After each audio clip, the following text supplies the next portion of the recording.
Traveling to England was a dream come true, allowing me to see many historical buildings such as the Elizabeth Tower, which I previously known as Big Ben, and the Globe Theatre. Seeing these famous places was amazing and very informative.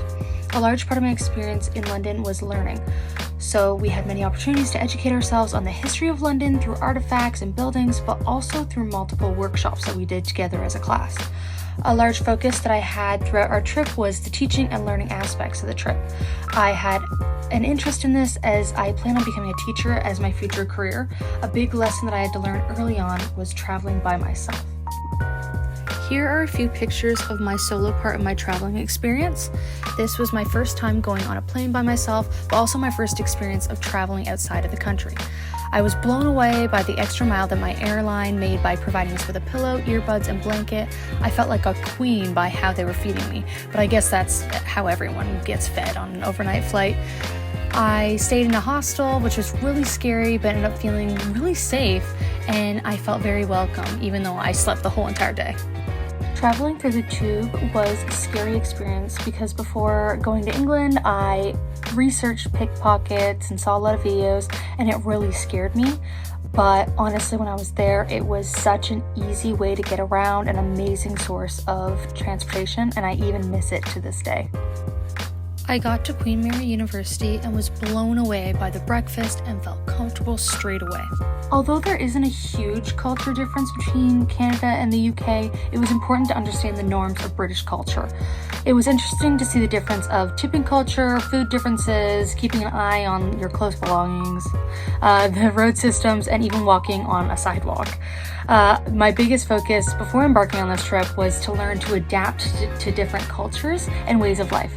Going to England was a great first try. I've added some pictures of my adventures in London and some of the interesting things that I was able to see. Our first educational experience was the tour of significant historical buildings in downtown London in the Hello London tour with Oliver. He spoke about the important historical events that made buildings such as the Elizabeth Tower or Big Ben, the House of Commons, and Buckingham Palace so significant in England's history.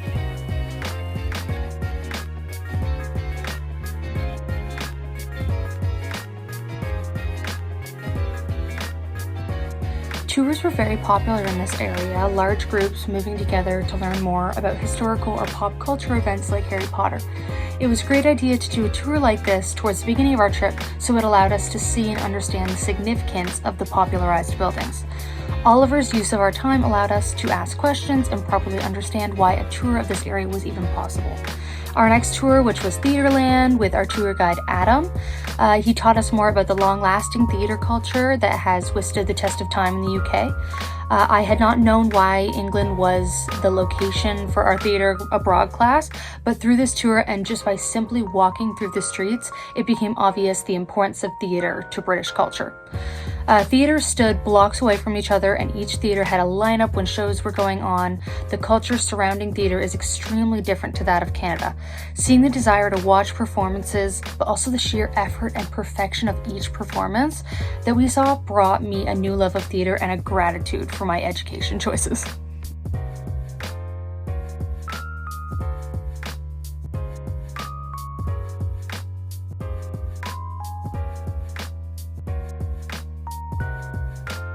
My choice in pursuing theatre in post-secondary really strived from the creativity and rich history that theatre held in England and the rest of the world. I had a strong influence from my high school drama teacher. She was very enthusiastic about the subject and even took time out of her evenings to host our drama club. Her willingness to dedicate so much time to something that she loved influenced my decision in becoming a high school drama teacher.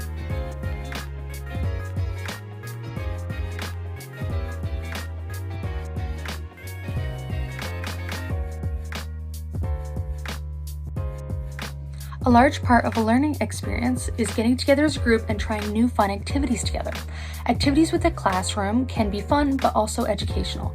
Our workshop with Kelly Hunter was a chance for us to let loose and be silly with our classmates, but it was also very informative about the wants and needs for children and young adults with autism that participate in theatrical activities. Through multiple different scenes from Shakespeare's The Tempest, we were able to be loud and get our bodies moving while also learning about the positive aspects that the exercises provide to young people with autism. These lessons were very useful to me as for my future career of being a teacher may require me to teach children that have autism. So this workshop informed me on the wide spectrum that exists, but also ways to help children break out of their comfort zone and become more comfortable in a classroom setting.